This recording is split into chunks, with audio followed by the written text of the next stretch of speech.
പശ്ചിമേഷ്യയിൽ ആശങ്ക വർദ്ധിപ്പിച്ച് ഇറാൻ ഇസ്രായേൽ സംഘർഷം അതിരൂക്ഷമായി തുടരുകയാണ്. ഇന്നലെ രാത്രിയും ഇന്ന് പുലർച്ചെയുമായി ഇരു രാജ്യങ്ങളും പരസ്പരം വ്യോമാക്രമണം നടത്തി.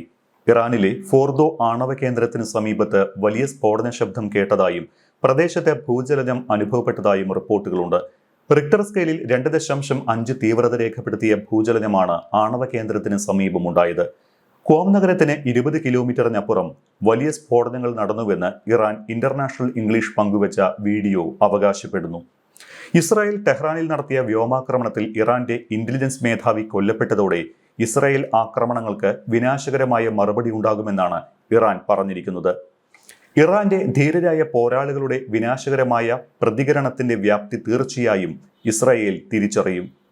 അധിനിവേശ പ്രദേശങ്ങൾ വിട്ടുപോകുക, കാരണം ഭാവിയിൽ അത് വാസയോഗ്യമായിരിക്കില്ല.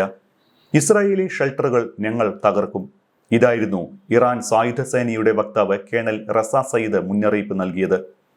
അതേസമയം ഇറാനിൽ ആണവാക്രമണം നടത്തിയാൽ പാകിസ്ഥാൻ ഇസ്രായേലിനെതിരെ ആണവായുധം പ്രയോഗിക്കുമെന്ന് ഇറാൻ അറിയിച്ചിട്ടുണ്ട്. ഇക്കാര്യം പാകിസ്ഥാൻ തങ്ങളെ അറിയിച്ചിട്ടുള്ളതായാണ് ഇറാന്റെ ഉന്നത ഉദ്യോഗസ്ഥൻ സ്റ്റേറ്റ് ടെലിവിഷന് നൽകിയ അഭിമുഖത്തിൽ പറഞ്ഞിരിക്കുന്നത്. എന്നാൽ പാകിസ്ഥാൻ ഇക്കാര്യത്തിൽ ഇതുവരെ പരസ്യ പ്രസ്താവന ഒന്നും തന്നെ നടത്തിയിട്ടില്ല. ഇസ്രായേൽ തങ്ങളുടെ എണ്ണ സംഭരണശാലകളും എണ്ണപ്പാടങ്ങളും ആക്രമിച്ചതായി ഇറാൻ സമ്മതിച്ചിട്ടുണ്ട്.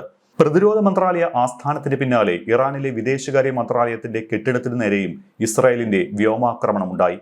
ആക്രമണത്തിൽ മന്ത്രാലയത്തിലെ ഒട്ടേറെ ഉദ്യോഗസ്ഥർക്ക് പരിക്കേറ്റതായി ഇറാൻ വാർത്താ ഏജൻസി IRNA റിപ്പോർട്ട് ചെയ്തിട്ടുണ്ട്.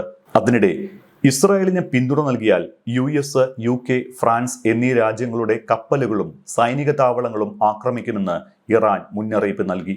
മേഖലയിലുള്ള രാജ്യങ്ങളുടെ സൈനിക കേന്ദ്രങ്ങളെ ആക്രമിക്കുമെന്നാണ് ഇറാന്റെ മുന്നറിയിപ്പ്. ഇറാൻ സ്റ്റേറ്റ് മീഡിയയാണ് ഇക്കാര്യം റിപ്പോർട്ട് ചെയ്തിരിക്കുന്നത്. ഇറാൻ മുന്നറിയിപ്പിന് പിന്നാലെ ഇസ്രായേലിന് തങ്ങൾ ഒരു തരത്തിലുമുള്ള സഹായവും നൽകുന്നില്ല എന്ന് അറിയിച്ച് UK രംഗത്തെത്തിയിട്ടുണ്ട്. പ്രധാനമന്ത്രി കീർ സ്റ്റാർമർ തന്നെയാണ് ഇക്കാര്യം അറിയിച്ചത്. ഇറാൻ ആക്രമണത്തിന് ഇസ്രായേലിന് പിന്തുണ നൽകിയിട്ടില്ല. ഇറാന്റെ ആക്രമണം തടയുന്നതിനും ഇസ്രായേലിന് സാങ്കേതിക സഹായം നൽകിയിട്ടില്ല എന്നും അദ്ദേഹം അറിയിച്ചു.